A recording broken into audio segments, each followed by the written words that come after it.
Virus کو ہلاک کرنے والا ایک روبوٹ زیورخ ایئرپورٹ پر کھڑے اس ہوائی جہاز کے اندر گھوم پھر رہا ہے۔ اس روبوٹ کو الٹرا وائلٹ شعاؤں کی مدد سے جراثیم کا خاتمہ کرنا ہے، اس لیے ضروری ہے کہ اسے انسان نہ چلائیں۔ یوویا نامی اس روبوٹ کے بارے میں مزید بتاتے ہوئے اس کمپنی کے شریک بانی جوڈاک المگر کہتے ہیں، اگرچہ یہ ایک بہت پرانی ٹیکنالوجی ہے لیکن یہ بہت خطرناک بھی ہے، اس لیے ہم چاہتے ہیں کہ ہمارے کارکنان ان شعاؤں سے دور رہیں۔ یہی وجہ ہے کہ ہم نے یہ روبوٹ بنایا ہے۔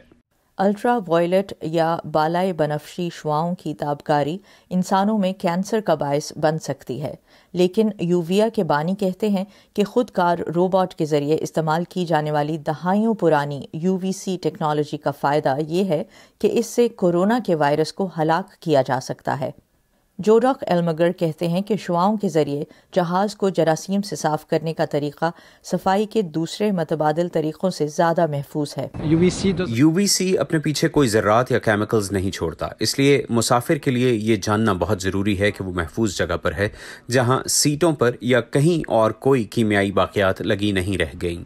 ایک روبوٹ 13 منٹوں میں ایک رو والے ہوائی جہاز کو مکمل طور پر وائرس سے پاک کر سکتا ہے، اور یہ بات سوئٹزرلینڈ کی مقامی ایئر لائن ہیلویٹک ایئر ویز کے لیے خوش آئند ہے۔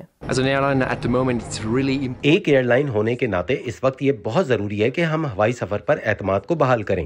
اگر ہمارے مسافروں اور ہمارے عملے کو یہ معلوم ہو کہ ہمارا جہاز محفوظ ہے، اس میں وائرس نہیں ہے، کوئی جراثیم بھی نہیں ہے، تو ہوائی سفر میں مدد ہو سکتی ہے اور ہوائی سفر خوشگوار ہو سکتا ہے۔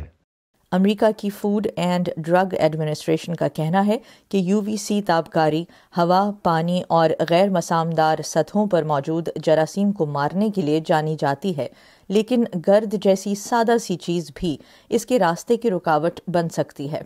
اس وقت یوویا کمپنی کے پاس 3 روبوٹس ہیں اور ان میں سے ایک کو حال ہی میں زیورخ ایئرپورٹ پر متعارف کروایا گیا ہے، جہاں گزشتہ سال ہوائی سفر میں 75% کمی ہوئی تھی۔ اراش ارابسادی کے ساتھ نخبت ملک، وائس آف امریکہ۔